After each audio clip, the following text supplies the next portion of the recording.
ఇద్దరు ఎస్బీఐ మేనేజర్లు కొమ్మక్కై చేతివాటం ప్రదర్శించారు. వినియోగదారులకి మంజూరు చేసిన సొమ్ముని వారికి తెలియకుండానే సుమారు 2.88 కోట్లు కాజేశారు. రామంతపూర్లోని SBI branch manager Ganga Mallaiah, SBI CCB branch manager Sheikh Saidulu చేసిన మోసాలు ఆలస్యంగా వెలుగులోకి చూశాయి.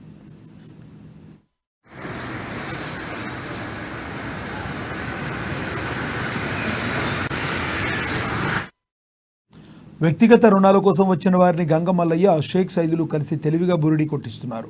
రుణాల కోసం వచ్చిన వారి నుంచి డాక్యుమెంట్స్ తీసుకుని రుణం పొందే అర్హత లేదని చెప్పి అవే డాక్యుమెంట్లతో రుణాలు తీసుకుంటున్నారు.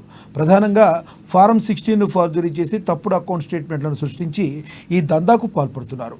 వినియోగదారుల పేరుతో మంజూరైన రుణం డబ్బులను షేక్ సైదులు, అతని భార్య షేక్ సుష్మా కుమారుడు షేక్ పేరయ్యలకు సంబంధించిన అకౌంట్లకు బదిలీ చేసేవాడు. ఈ విధంగా 19 మంది వినియోగదారులకు సంబంధించిన డబ్బును మళ్లించారు.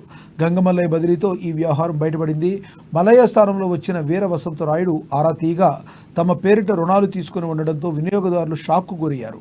దీనిపై ముందుగా బ్యాంక్ మేనేజర్ సిసిఎస్ పోలీసులకు ఫిర్యాదు చేశారు. ప్రస్తుతం నిందితులు పరారీలో ఉన్నారు.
Ready.